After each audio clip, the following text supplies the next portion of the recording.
I'm happy to bring up our next session, and I will start by introducing Deepa Javeri, our moderator. I'll let her take care of the rest of the intros from there. But Deepa is a class of 2000 graduate from MIT with a degree in electrical engineering.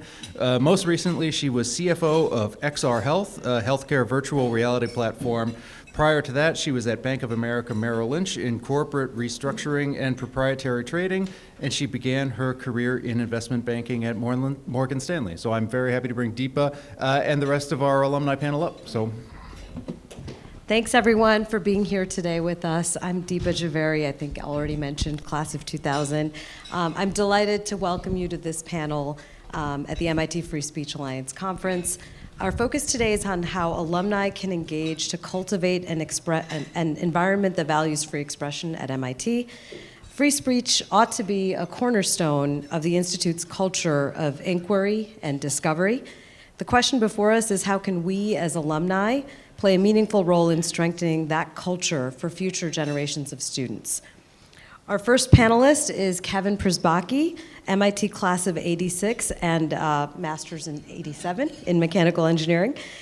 He later earned his MBA from Harvard Business School. Kevin has had a distinguished career as an entrepreneur and is currently running an AI startup in the semiconductor manufacturing space.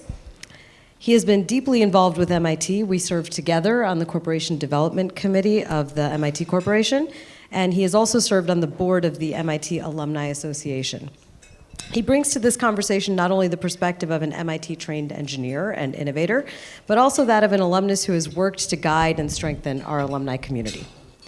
Our second panelist is Colin Vieira, class of 2016. Is that right? Colin went on to Stanford, where he completed both a master's degree in economics and a JD. He is now a partner at the law firm Eimer Stahl, and his practice focuses on complex litigation and arbitration, where he grapples with high-stakes questions at the intersection of commerce, regulation, and rights. Beyond his legal work, Colin has been active in public speaking and scholarship on constitutional issues, and he brings to this panel an expertise in First Amendment law and its application to institutions like MIT. So to begin, to sort of lay the groundwork, I'd like to start with Colin. Colin, could you outline for us what the First Amendment actually protects, what it doesn't, how these principles apply in the context of a private university like MIT, and to what extent are we bound by the principles of the First Amendment? I'm happy to try. I know there are a few folks here who are supporters of FIRE. No one here is with FIRE, are they? I only check because I can paraphrase my way through First Amendment law, but if there's a full-time litigator here and I misplace an and with an or, they'll probably get very extreme and politely correct me. So I just wanted to make sure. So what does the First Amendment protect? Almost all speech. It's incredibly narrow, the categories of speech, apart from commercial speech, which isn't really as much with what we're concerned with here. It protects almost all categories of speech you can imagine, notwithstanding the recent statements of our Attorney General. True incitement, directly inciting somebody to imminent lawlessness that is likely to occur, that's not protected. Defamation is not protected. Copyright infringement is not protected. But apart from those very narrow categories, pretty much any speech you can imagine is. The only things that are not are conduct incidental to speech. So someone cannot regulate what it is you say, but they can regulate if you are screaming it at 2 a.m. outside a residence. That's independent of the content of what is communicated. For MIT, it's a trickier scenario because it's a private institution, and so therefore is not bound by the First Amendment, apart from, to some degree, the obligations it voluntarily takes on. Some of those can be contractual. So when MIT makes free speech commitments and it does not follow those, there are arguably contractual claims that its students or others can bring. Those are actually not brought very often. They're pretty hard to litigate, but they are on occasion. And then if there is non-compliance with its own policies, depending on the way in which that is done, it might give rise to liability under discrimination or other laws. So at least as far as I am aware, and I have not exhaustively checked every policy, I believe MIT holds itself out as abiding to the Chicago principles and being very free speech protective. If it is not actually following those in practice, even though the First Amendment doesn't require it to, it can effectively voluntarily bring free speech obligations upon itself, which I think it and other private institutions should. And I guess what we're going to talk about a little bit is whether it is. So actually, before we go there, I'd love to double click on something you just said, which is that you believe MIT and other private institutions should bring themselves under the scope of the First Amendment. Can you say a little bit more about that? Sure, and I don't think it necessarily has to be every place. I would prefer to be at a place that is as close as possible, actually voluntarily assuming the full scope of First Amendment protections. But one could imagine, a religious institution, for example, that wants to say if you are committing blasphemy on our campus, you are not allowed to be here. I think there's a spot for that kind of variation in institutions. But if you are trying to be a rather heterodox institution that is not narrowly pursuing one religious or political or philosophical goal besides general pursuit of truth and letting people be uncomfortable with things with which they disagree, I think the broader policies are a spot where you do want institutions like MIT to go. That's helpful, thank you. That was better than a Greg Lukianoff AI bot. That was very good. We're recording it for him. So Kevin, my next question is for you. How would you say the campus free speech environment has evolved over the course of your time as an alum? Oh, I've been an alum a long time. I think of it as very slowly and then all at once, in terms of the evolution of free speech. And maybe it was partly me. And when I started paying attention, my first child went off to college in like the 2015 timeframe, and then 2016 I had one come here at MIT, so started paying a lot more attention then. And to me, it almost feels like there was very little going on prior to that, even though I'm sure there was. I just didn't maybe pay as much attention. But I think, in some ways I am thinking, and I was going to make some comments about how universities like MIT are different than what I define as the real world, the rest of the country and the rest of the world. But in other ways, MIT mirrors, it's similar. There's some similarities to what's going on in the world. And so I think all that we saw starting 10 or so years ago with respect to social media amplification of issues and polarization of issues and the whole canceling and woke culture, I think very much played a role on impacting negatively free speech on campus. And I saw that firsthand, as I think I can bring up as well as a member of the Alumni Association board. So I think, I think it did mirror what was going on in the outside world, and I think most of it was negative. I think it became certainly too much of an echo chamber. A lot of people would say now, universities went off the rails, and I think never thought MIT was going to be in that category, but I think in many ways it was. I think they went off the rails just as much, maybe not as much, but in many ways like other institutions. So now I think we're at a very critical time. So it's just things are happening very fast with respect to evolution of free speech on campus. I think this, the evidence of the last few years, of course, since October 7th, but even the last few weeks, I think with the tragedy of Charlie Kirk's murder for exercising free speech on a college campus, I think has really opened people's eyes, and it's. I hope that tragedy has some benefit, some awakening, some questioning, and is doing the right thing for free speech on campus, and will have a positive effect. Because I think it's a real turning point, as has been brought up earlier today. It's a real turning point, and I think things are really changing now, and I'm hopeful that they will be for the better. Mm-hmm. Colin, you previously told me that one of the reasons you applied to MIT was because you felt it was a uniquely apolitical campus compared to other universities. Having attended in the late 90s, I can say that at that point in time, that was certainly true. First, can you share that story with us, your experience of why you chose to apply to MIT? And second, can you tell us whether you think that reputation still holds true today? Sure. So I think like most people who went to MIT when they were teenagers thinking about that, they would have been described a little bit as obnoxious or precocious or both, and it was probably well-deserved for everybody. And teenagers applying to MIT have strong views and are a little bit outspoken. I was a teenager in California where the be-all, end-all of top schools was supposed to be, Berkeley, maybe UCLA, Stanford, but primarily the Northern California top institutions. And I actually don't remember what the events were at that time that gave me this perception, but I recall the perception that those schools seemed to be primarily playgrounds for ill-thought-out protests that did not well support diverse views, and were not protest-oriented in terms of learning, but in terms of just sort of whining and being too offended to hear views that were contrary to their own.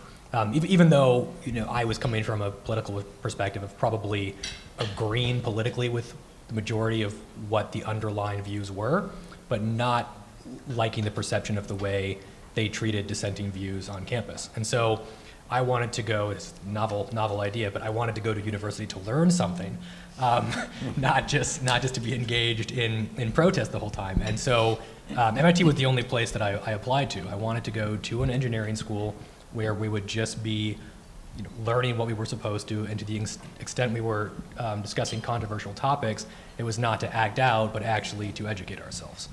So I really did feel like MIT followed that when I was there. I don't remember ever feeling that people could not express their views. I think the ones I had were often in the minority among fellow students, but Professor Rabia is here. I was in her concourse program. We had long fights, small f fights, that continued after class, and sometimes for months after class, and some that I forgot about. And when I came back to visit a few months ago, I was reminded about these. So clearly, we had our contentious discussions, but I never felt like someone was not allowed to speak their mind at MIT, and if someone had been, it probably would have been someone like me. After that, and I say this with low degree of confidence because I have not been on campus, and so I don't know for sure. This is perception from the outside, but just based on the statements that started appearing on the MIT and affiliates websites in the years following, it seems to me that it got much worse. And you see things in the news about protests on campus.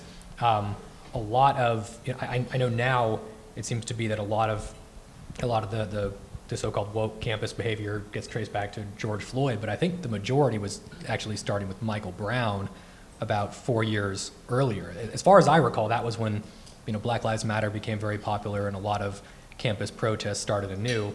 That's the time I remember seeing news about MIT that seemed to dramatically contradict what I had experienced there. And that would concern me anywhere, but honestly, it concerns me less at Berkeley than at MIT. I think if you're going to Berkeley, you're partly going for that reason. I don't think it's a good reason, but you choose what you want to do. MIT is supposed to be the place where your P-sets are so hard you don't have time to protest for a week at a time. So I hope that it stays that way, but I haven't been back enough to know for sure. Yeah, I think this notion of what is the purpose of a university is one that has always manifested differently at MIT than at many other elite schools in terms of this sort of pursuit of knowledge and the actual work that we were here to do, whereas I think many other elite universities have become kind of social justice organizations, which have a truly different purpose than perhaps what they were conceived for. Kevin, let's talk a little bit more about what you view as certain key milestones that took place during your time serving on the Alumni Association board. We'd love to hear a couple of stories from your time serving on that board. Sure. So yeah, Alumni Association board, really not not a board the way you'd think of a corporate board, but more of an organization to support the Alumni Association. So it's a 25-person board, 3-year terms. So I was on the alumni board from 2021 to 24. Got off, last year. With, as I said, basically 24 of us or 25 of us. I guess the first year, really, Dorian Abbott, that dominated. We had several discussions around that, and I think that was my first year on the board. And that was my rude awakening, coming into those discussions in the board meeting, thinking, well, this is obvious. The MIT made a big mistake, and probably ought to. I'm sure everybody will agree with me that here on the board that they should admit that mistake and maybe even apologize and just learn from it and not do it again. And realized I think I was the lone wolf in that with that viewpoint.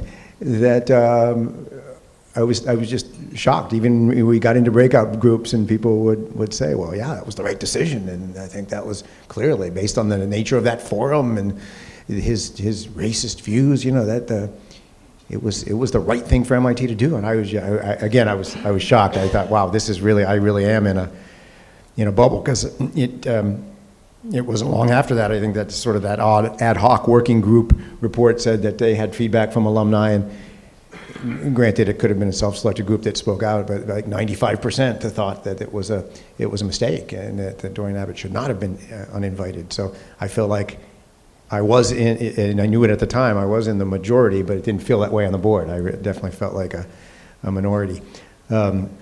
Also, that first year, it gets kind of lost in the Dorian Abbott shuffle, but the dismissal of the Catholic chaplain for making comments that I believe Susie Nelson said were deeply disturbing, really, I think, was another thing that we didn't talk a lot at the board level, but again, sort of shocked me that, again, as a free speech advocate, that on comments that make people uncomfortable or even disturbing are certainly not a cause for losing a job in that environment.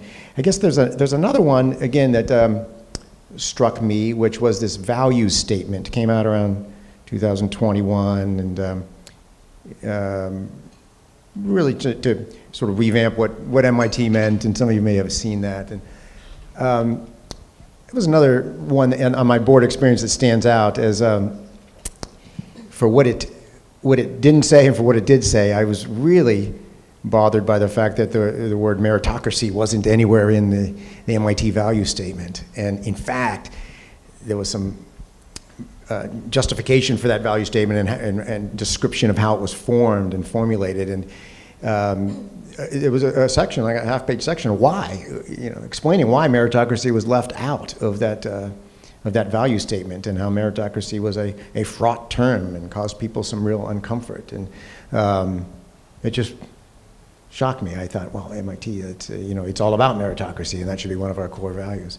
So I think that was another one that value statement that really made me realize that I'm not in Kansas anymore. In my case, Texas, I guess. But yeah, it was a different kind of a place the university environment was back in those days. So those were a couple of instances that I think really jumped out and affected me that I can recall.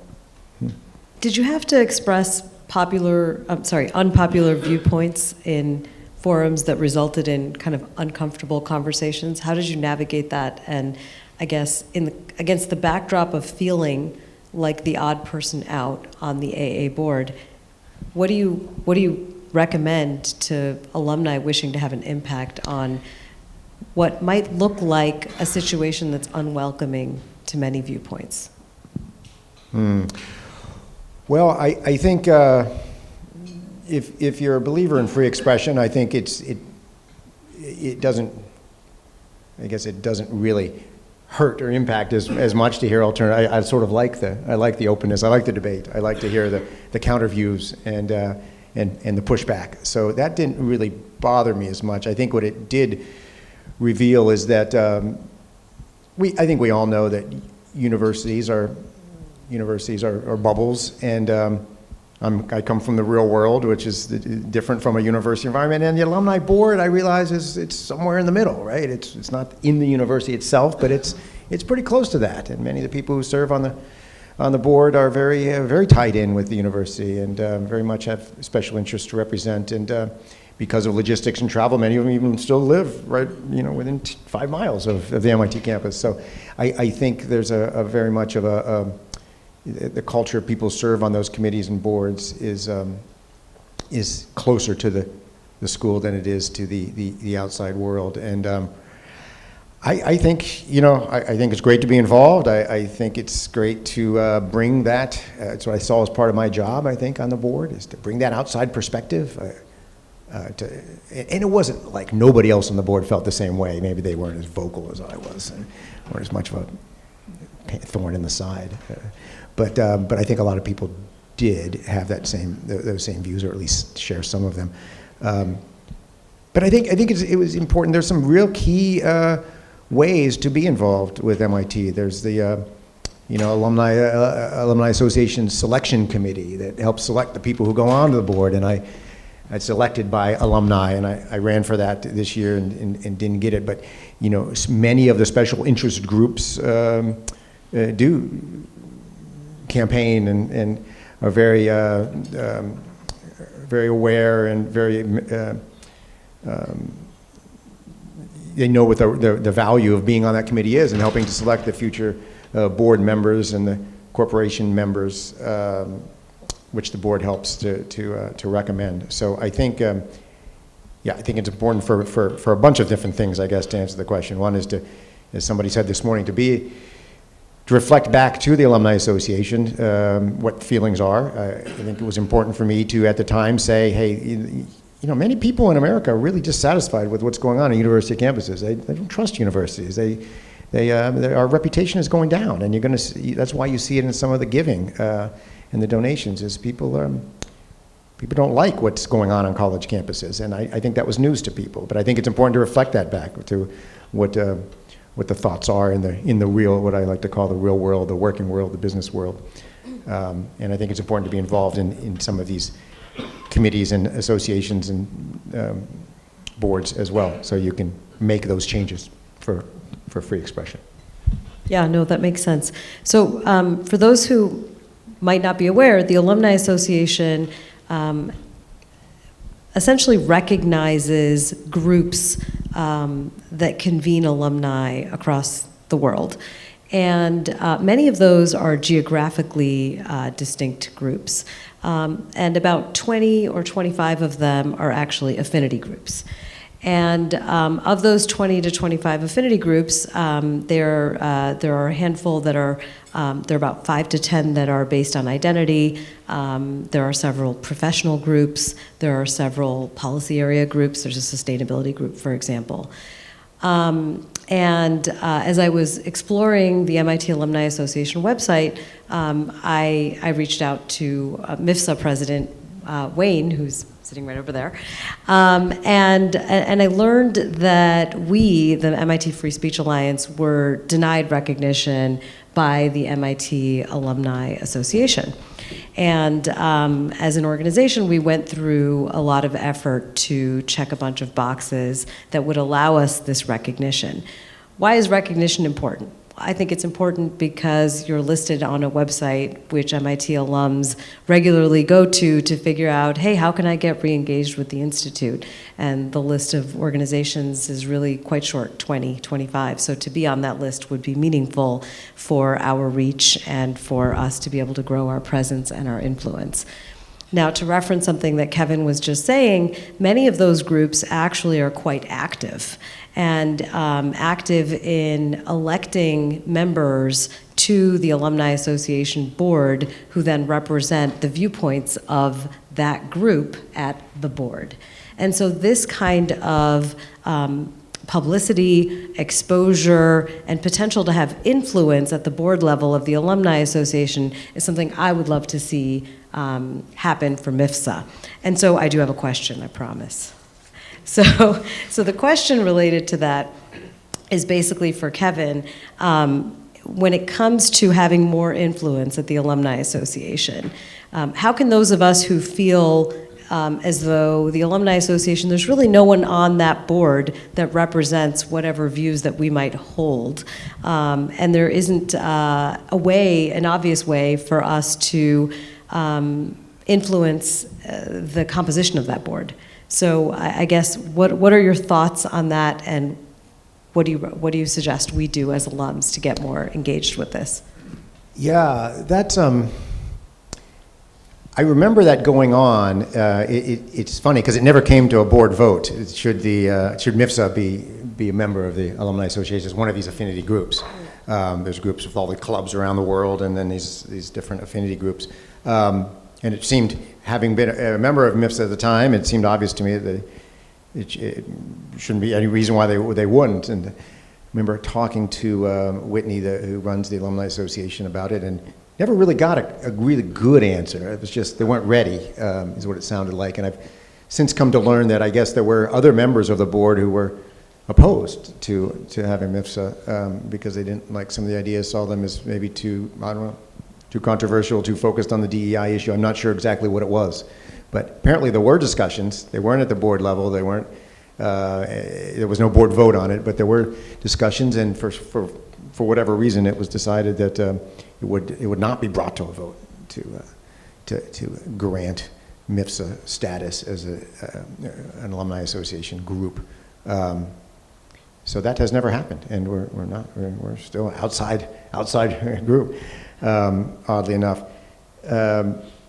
you know, I think, yeah, it is just, it's a bit of an echo chamber sometimes when you get into these, like you say, people with special interests and representative of groups who want to have a certain agenda and what they want to see. And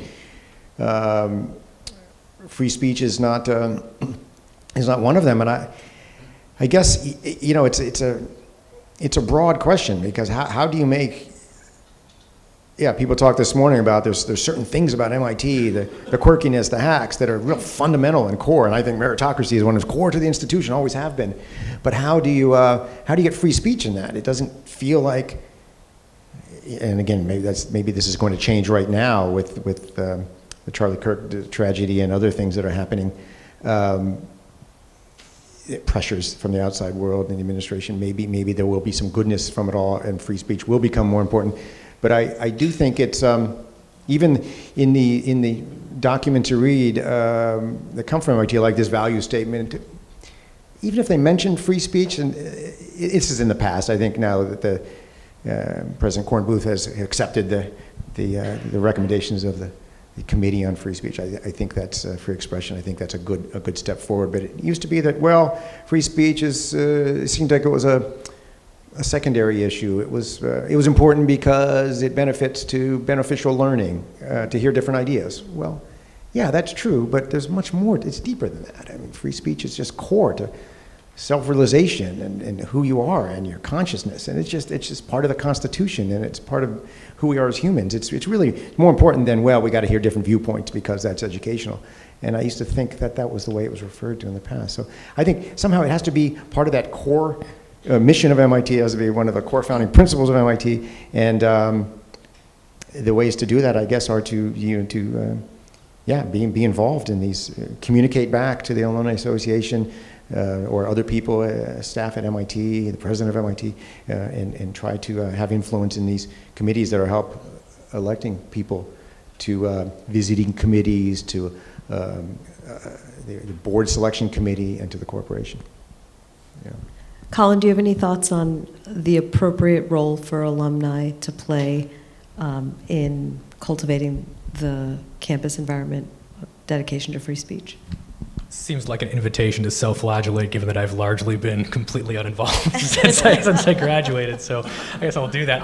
Imagine for us. Yes, exactly. No, I think it is important. I think I have been bad about neglecting that.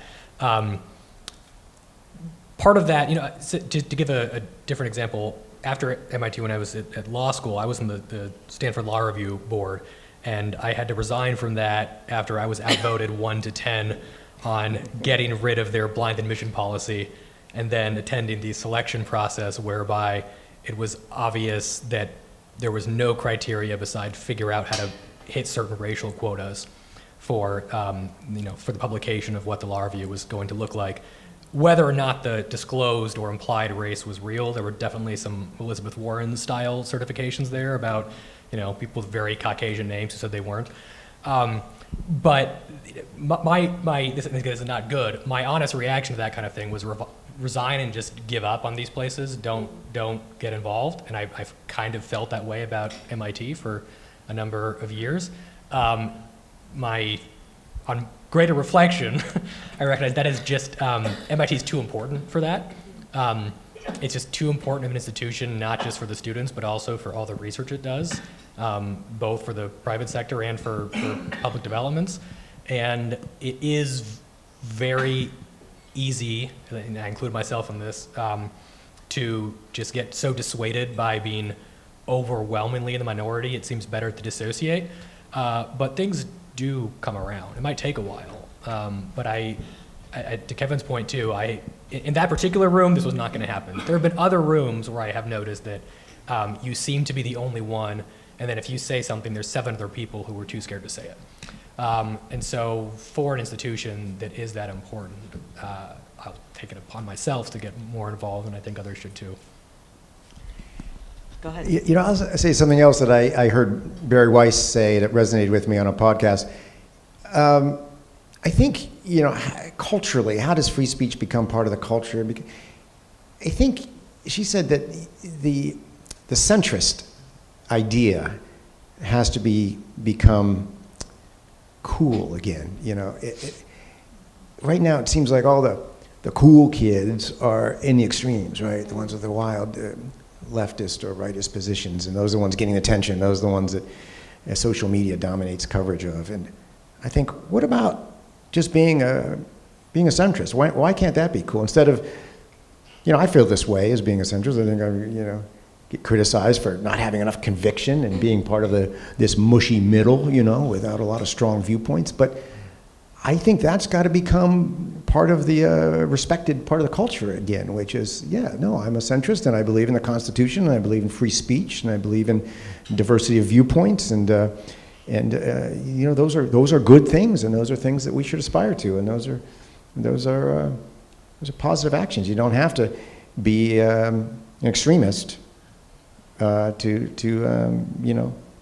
be respected and admired, because I don't think centrists are admired, but I think we need to get to and this is not just in the campuses, but in the world at large, in the U.S., get to that point where it is it's okay and it's acceptable, and it's in fact desirable to be in the center on these things and hear different opinions and be open to debate and to realize that words aren't violence, but that's part of an educational experience. Yeah. Absolutely. So we noticed when we were preparing for this panel that all of the other panels have something in common that our panel does not, which is that probably during the faculty panel, most of the people in the room were not faculty. And probably during the trustee panel, most of the people in the room were not trustees.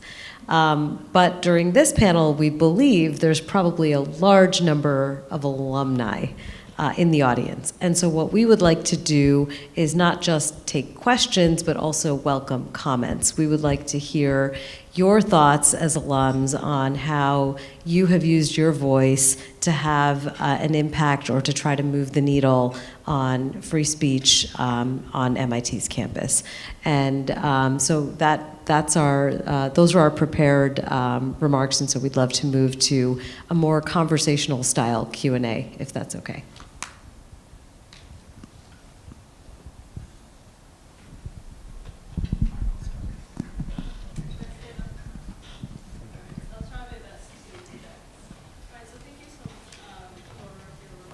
We can't hear you. Here. Sorry, I'll try my best.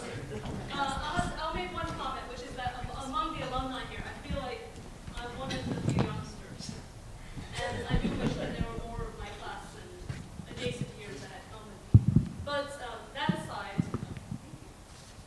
I wanted to ask to the panel and to others in the room.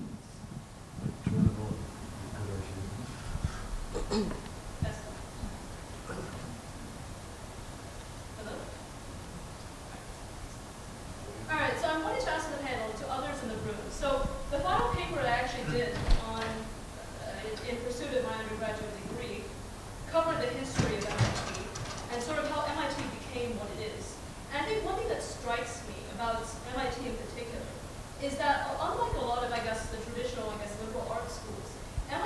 founded for very utilitarian reasons.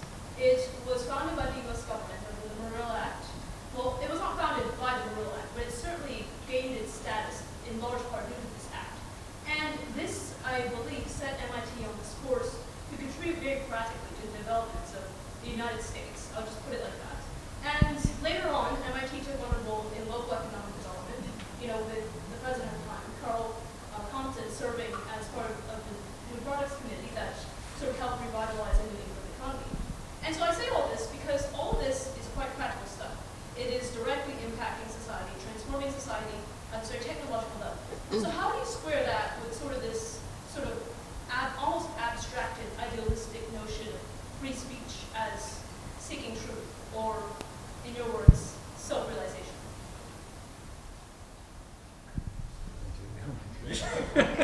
You're both trying to say who would take that one. I don't think those are incompatible. Maybe I misunderstood the question, but I do think if you're talking about, I guess you could disentangle supporting U.S. infrastructure and economic development from U.S. principles, but that is pretty hard to do. I think it's hard to maintain those things for very long. They're not a lot of places that for more than a handful of years remain that remain free economically and not in terms of civil liberties, most importantly speech. So even if it's not stated explicitly that part of the MIT goal is to help the U.S. economy, I do think free speech and other constitutional principles are essential to maintaining that.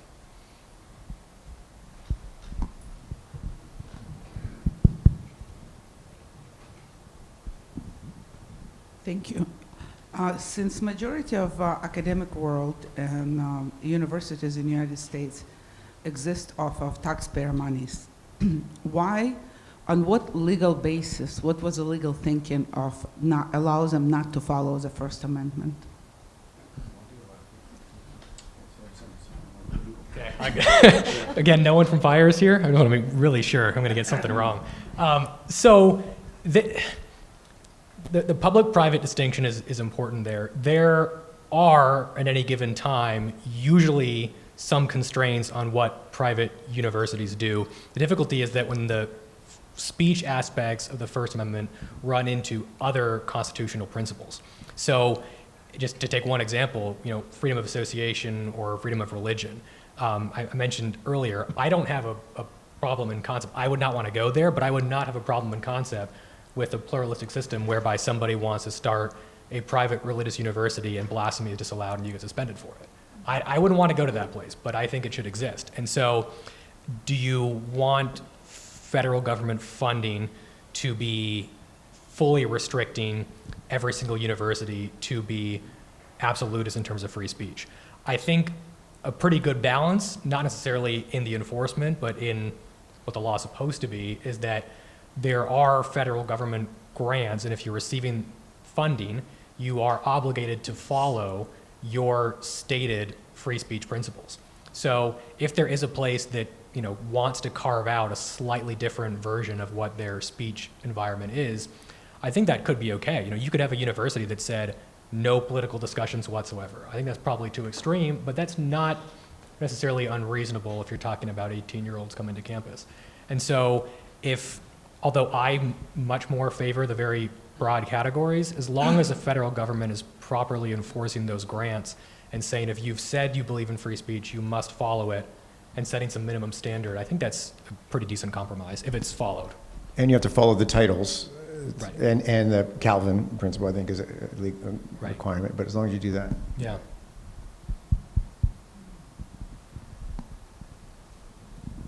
Thank you. Yeah. A couple of quick thoughts, I guess.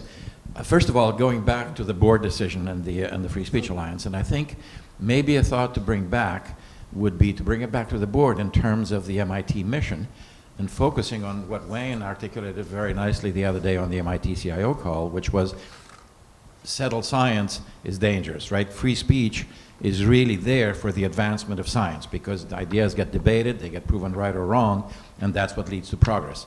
So I think that would align very nicely with the MIT mission, would be very hard to contradict. Forget the politics, but just in terms of that's why we need it, number one, right? And number two, to your earlier point about the cool kid being the one in the middle, I think There, the problem is that the media shifts and shapes culture, right? And that goes from everything from, news to social media to movies, Hollywood, everything else, right? And so far, they've managed to idolize anybody and any extremist on the left and demonize any extremist on the right, and the middle would get no attention whatsoever. So I think the key is to, and that's easier said than done, but I think a few lawsuits recently have shown that even with the media, defamation and some of that may actually begin to get some attention. So maybe that's the place to focus. So any thoughts, comments, or I'll put a question mark after that. Well, yeah, your comment about reflecting it back to the board, got me thinking. Now I'm off the board. I wonder if there are any MFSA members. Do you know, Wayne, on the board? Because that would be good to do. Yeah, I think because you're right. Somebody needs to represent those views. I know that there are people of influence who have those views, but good to have somebody on those different committees and on the board as well. Right in front of you. I believe you asked, what have you done or tried to do? Wasn't that your question? Okay, so I can answer. So I met Sally Kornbluth at an IOP thing or an IAA thing, an AI thing, and said, this was right after October 7th, and she was going to have a committee, and I said, I'm an alumni, grad and undergrad. Let me know I can help. Never heard back. Then a week after that, on October 16th, so almost a week after October 7th, MIT Industrial Liaison Program, the regional entrepreneurship program that creates entrepreneurial ecosystems in Ireland, Korea, Saudi Arabia, announced Gaza. 1 week later, and I said, the optics suck.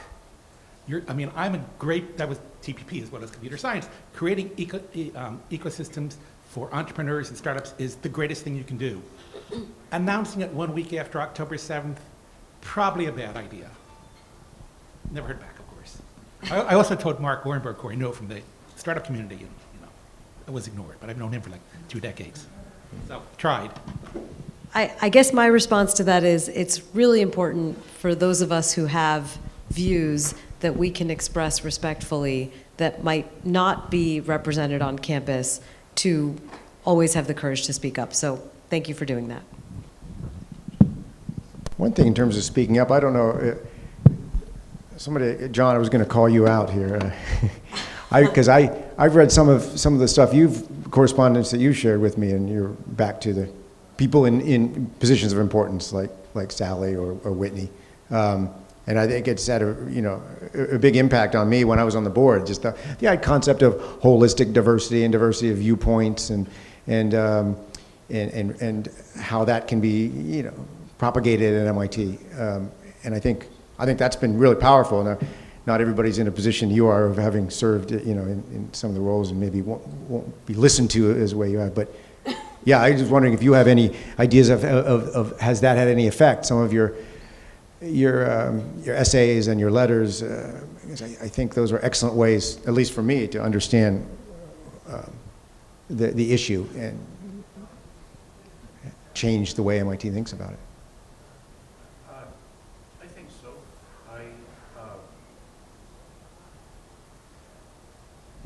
Before I started speaking up, it's like there was an elephant in the room that no one was talking about. And after I started speaking up, there was at least acknowledgement of the elephant.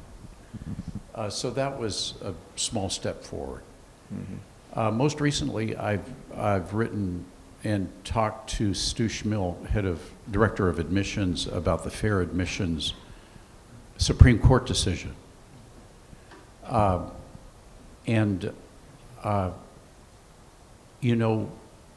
It's still hard for us to acknowledge that I think it's the class of 2027, will be the first one in many decades where the minorities in that class won't be saddled with the uncertainty of whether or not they truly met MIT's admission standards and graduation standards.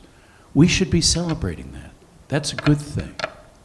But the mix is still so heavily towards minorities who have benefited from affirmative action relative to those who have not benefited from them and have just gotten to and through MIT on their own merit, that it's still hard to talk about. But the time will come, I think, very quickly, in just a few years, where the young people who have not benefited from minority action will be a sufficiently large minority that we can freely celebrate the fact that they are free from that negative perception. I say that racial preferences have the perverse result of making racism rational. Because a good friend of mine doesn't want to go to a doctor who's a minority for fear that they may not have met the full requirements of whatever educational institution that doctor graduated from. And so in that sense, it makes racism rational. And thank goodness we're getting away from those policies now. But of course, this is something that would have been impossible to talk about even just 2 or 3 years ago. And that STARS program seems to be getting more attention, small rural, recruiting students from small rural communities, which hopefully will bring more, diversity of viewpoint, religious diversity. There's a program called STARS, Small Town and Rural Students. It's a network of about a dozen universities, including Caltech, not including Harvard so far at least, to my knowledge, that recognize that most of our recruitment efforts are to cities, urban areas, where the students overwhelmingly have a certain political orientation. For example, Austin, Texas, in the state of Texas. And so STARS is trying to attract, it's a deliberate outreach to students from these small towns to attract people who have different views culturally, politically, economically, geographically. And I don't know how much effect it's had so far. Is it just window dressing, or has a significant number of incoming first-year students actually come to MIT through STARS? It's something I'm interested in and would like to find out.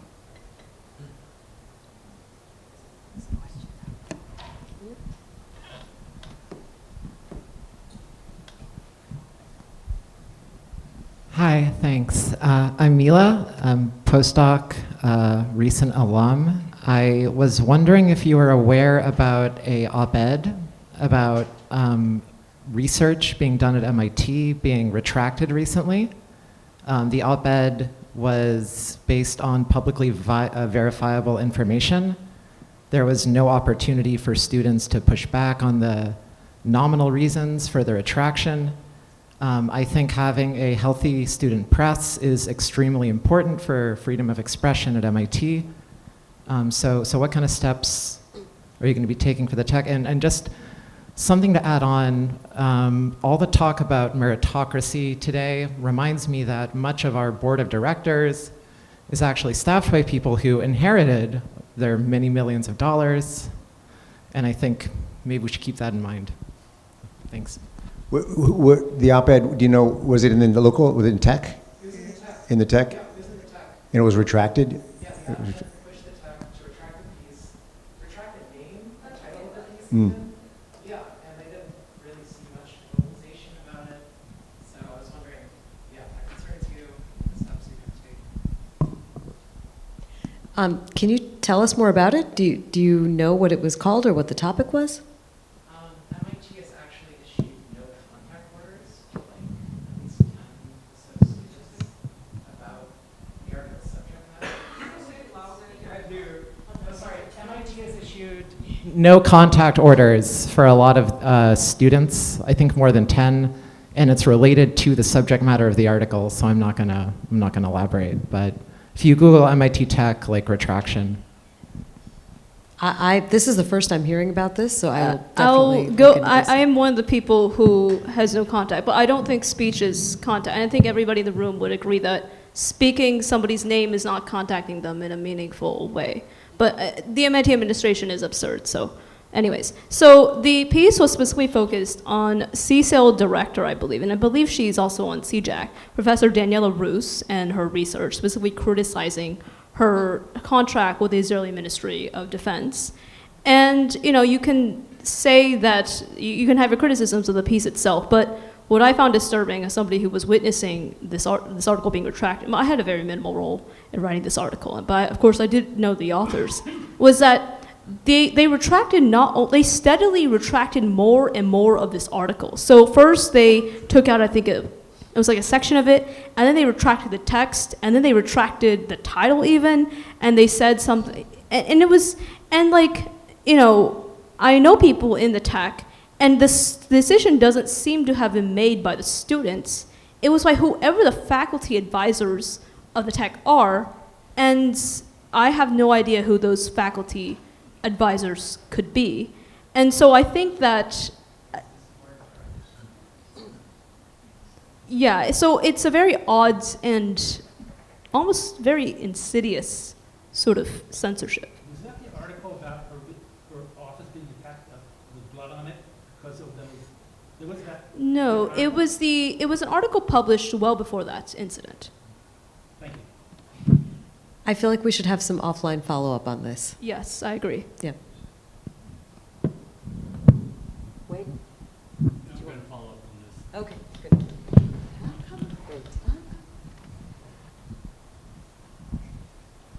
So I don't know if this is any related to the article they're talking about, but that particular director of that particular lab had been does research for Israel, and had been the target in the latter part of 2024 through the summer of 2024 for what should have been termed harassment and vandalism of the facilities. And so she became sort of a lightning rod for this Israel versus Palestinian issue, rightly or wrongly. There was an article published in a student publication in the fall. The publication is called Written Revolution. And the article was, you know, it was an op-ed that was... This was a different article. Yeah, I know, but I'm just giving people background why this is not an isolated incident.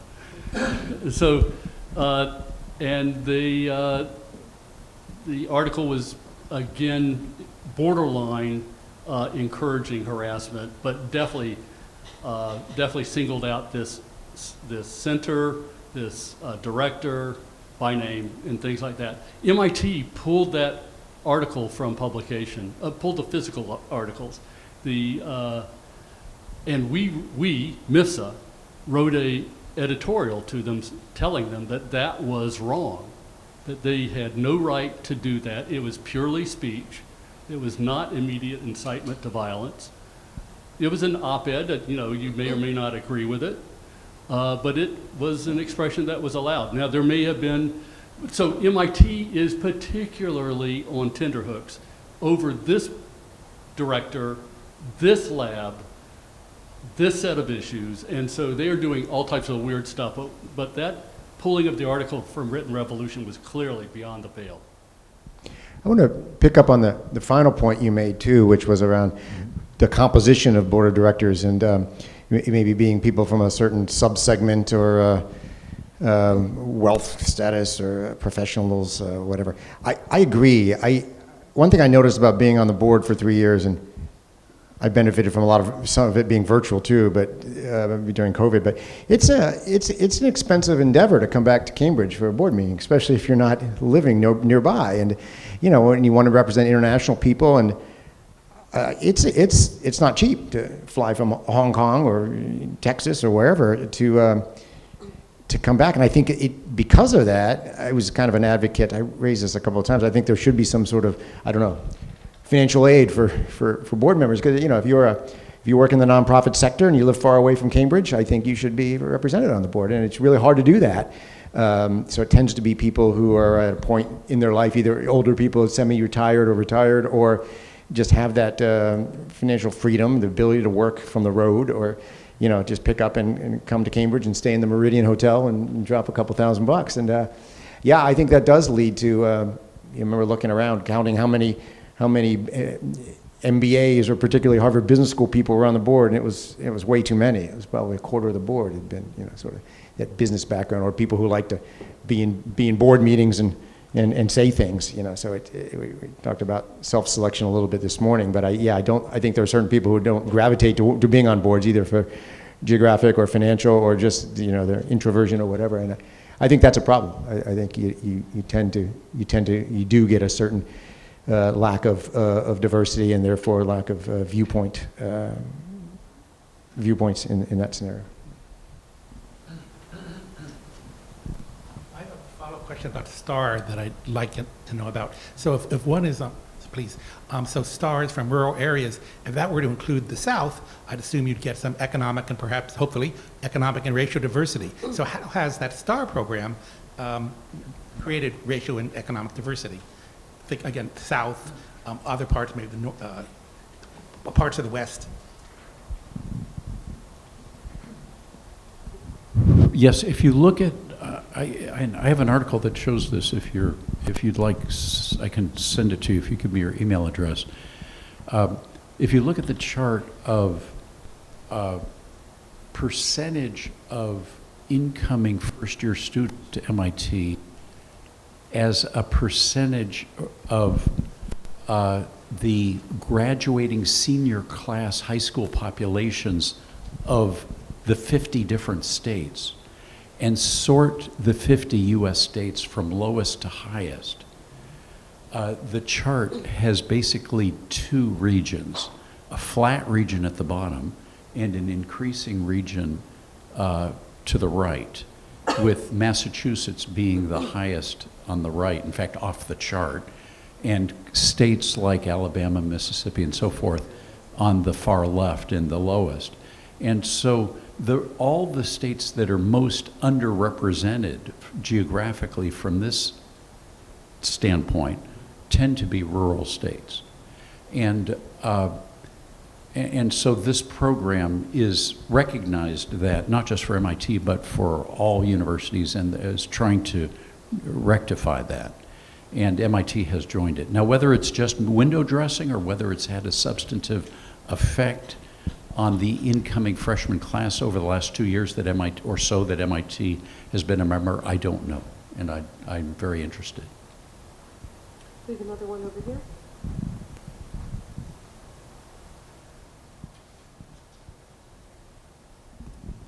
here. Just to follow up on this point, I'm not very involved, but there is a new effort, I believe, at MIT to support one of the barriers that these under-resourced schools have to be competitive in getting into MIT, which is calculus, and getting the right courses in those high schools.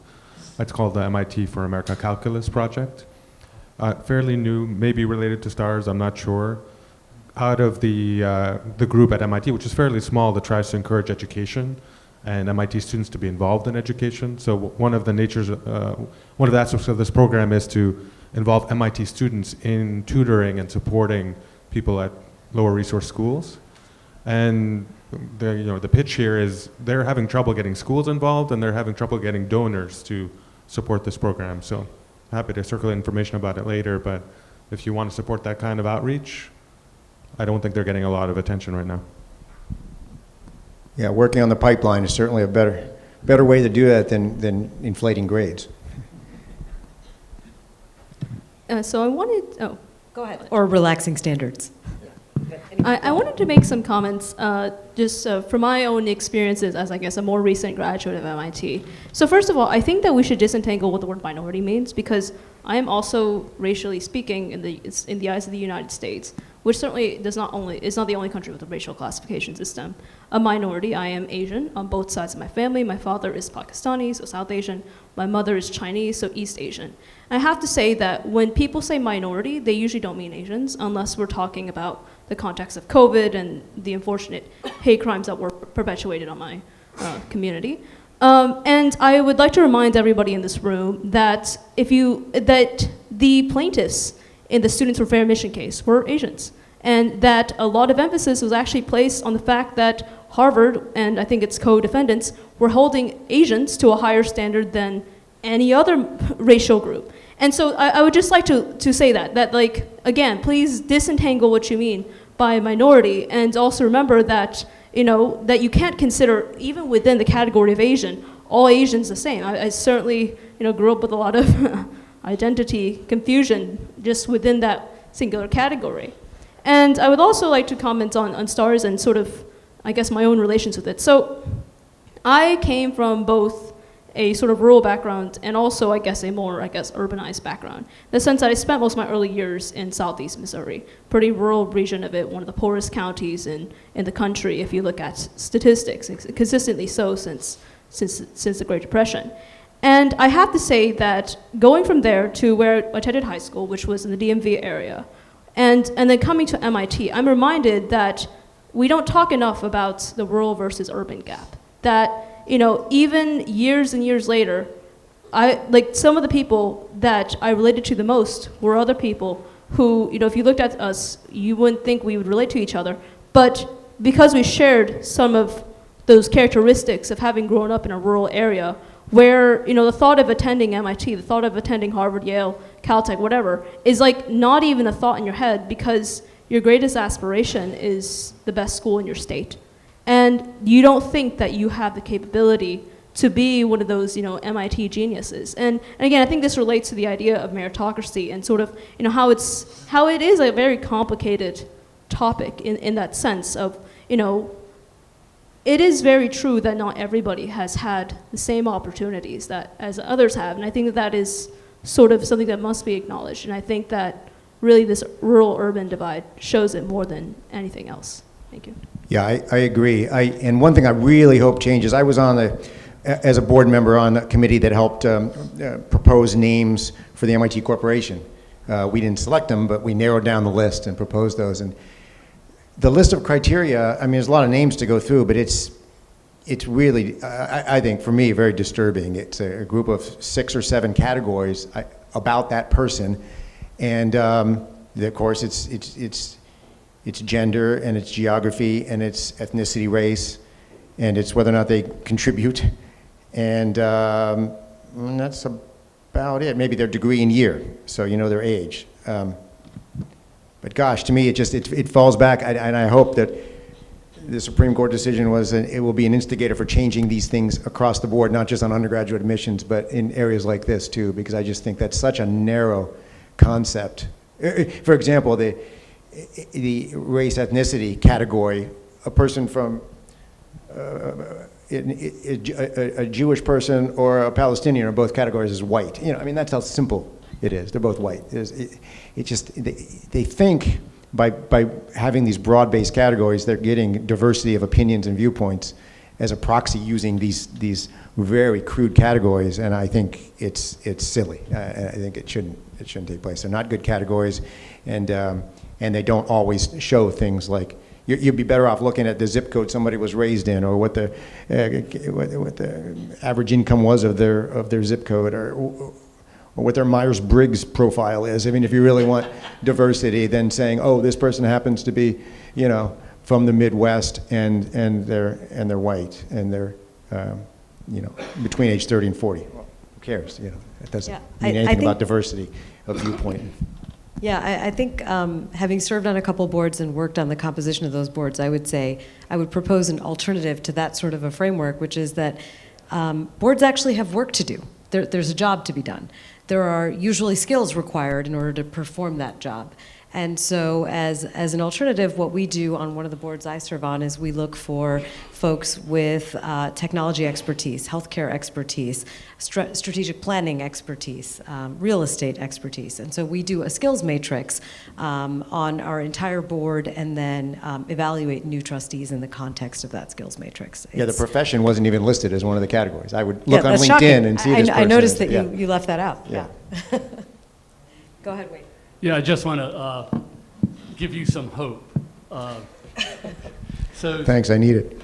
So Stephen Carhart and I were elected by the alumni to the Alumni Association Selection Committee. So we're part of the group that picks the term directors of the board of the board.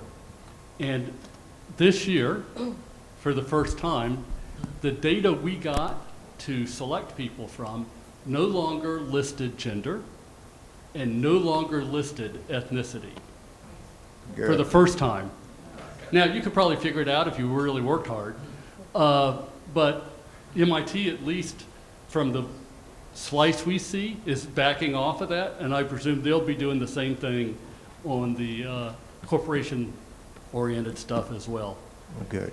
But I want to add one more question and get back and make a non-politically correct elephant in the room statement about not everybody has equal opportunity. And my statement is going to be, yeah, and life is just not fair. I'm sorry.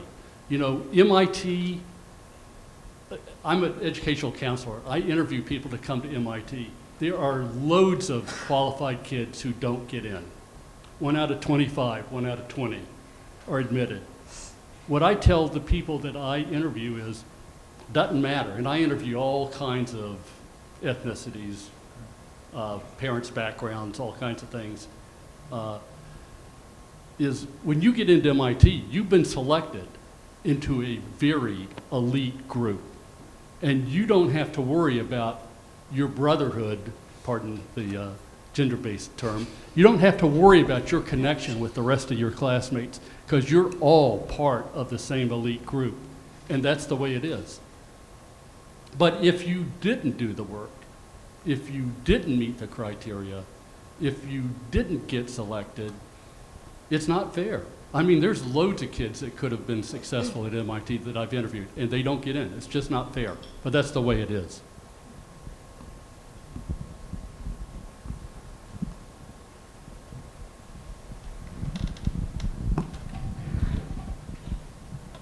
To steer a bit back towards what we can do as an alumni here. I'm both an alum and a current graduate student at MIT. I would love a way that the Alumni Association could try and model, or MFSA specifically, could try and model the free speech culture and the civil discourse that we are talking about and want to see, rather than just talking about these as abstract ideas. If we could have a debate monthly that alumni participate in, that both brings alumni to campus and has them be involved, but also models what we want to promote in terms of, you know, concrete suggestions about things that we might be able to do.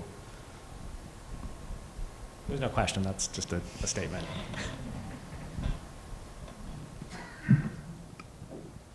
So I can speak to my personal experience, which has been that it was actually the last thing on my mind to come back to campus for the first 10 or 15 years after I graduated. And so I really engaged with MIT about 14 years after graduating from MIT, and slowly found ways to build my engagement through various volunteer efforts. And in those volunteer efforts over the course of those years, made a lot of sort of human relationships with people.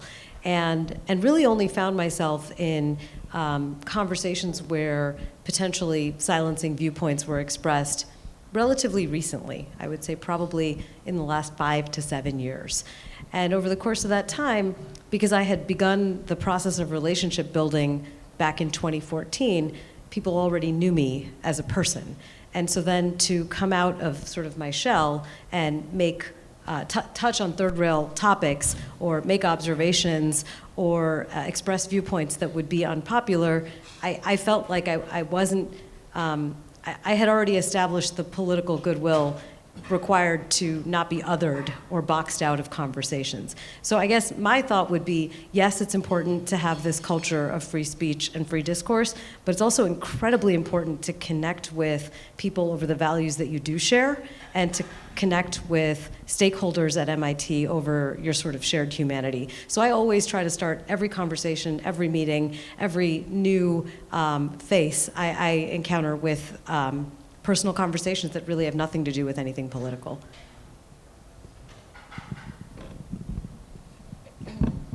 Since you shared your personal experience, I'd like to share a little bit of mine and ask you a question based on it. Since I still live on campus, I get a lot of students who become friends. One of them was from a village in Latvia that still uses horses when she was a kid. It was just a few years ago. And I persuaded her to switch from chemistry to chemical engineering, and I said, how did you get into MIT? You must have had an amazing teacher in chemistry. She said, no, my school had no chemistry teacher whatsoever. And I said, well, how did you make it, to MIT? She said, I won the World Olympics in chemistry. So MIT automatically gives scholarship. And I said, if you didn't have a teacher in chemistry in your school, how could you win the World Olympics in chemistry? My point being is, if somebody who grew up in a village that doesn't speak any English and still uses horses in her background, in her village, can, and without any teacher in a specialty that she was accepted to MIT and won the World Olympics, can still make it to MIT across the world, why do we need special programs for rural villages in the United States?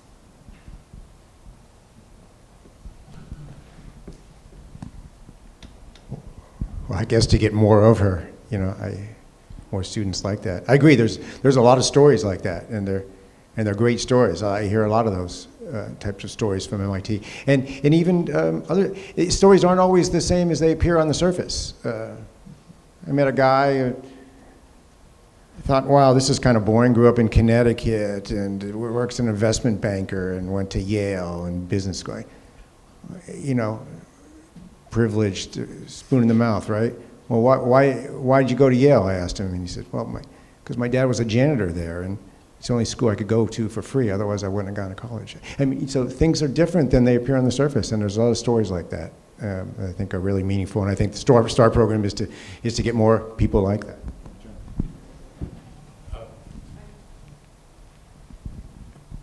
that. Part of it is economic, and by that I mean the universities reach out to cities and do recruiting in cities because they can hit multiple high schools in one visit, because the best high schools tend to be in cities. And so there's been a bias in the recruiting process to urban areas, which the STARS program is trying to counteract in a small way. The fact is there are a lot more schools in rural areas than there are in urban areas, and so there are a lot more valedictorians to pick from in rural areas as a rule. I wanted to respond to this gentleman's point about, or question about, what can each of us do? I'm reminded of when I was chair of the Alumni Association Board of Directors, and someone on the board mentioned, we are so diverse, more so than just about any other group at or board at MIT. Well, yes, we were diverse physically and from an identity standpoint because there were so many brown and black members of our board of directors. But I'll bet there was not a single Republican in that board of directors. So cognitively, intellectually, politically, philosophically, we were not diverse at all. So what is one thing each and every one of us can do? Well, all of us, my guess is, serve on boards or of clubs or organizations somewhere. And one of the things we can do is fall on our swords. What do I mean by that? All of us, I know I have many times in the past voted to name someone to a board because they were a woman, because they were black. And you know what? It was the wrong thing to do. What is it that makes a board effective and a good decision maker as a group? Cognitive diversity. People who have a mix of long-term and short-term time horizons, a mix of thinking concrete and abstractly, a mix of being risk-averse and more risk-neutral. That's the mix, that's the kind of intellectual mix you ideally want to get on a board. The skin color and ethnicity only to a very small extent, and maybe to a negative extent, is indicative of that. And so in all of the boards and committees and such that we work on, we can say, hey, we did it wrong in the past, I did it wrong in the past, but starting with this election or voting or whatever, I'm going to do it the right way. And that's something all of us can do. Do we have time for one more? Or should we wrap up? We should. Okay, all right. So I just want to say thank you all for spending this time with us. Thanks for being here today with the MIT Free Speech Alliance. And thank you, Colin and Kevin, for sharing your time and your wisdom. Thanks, everyone.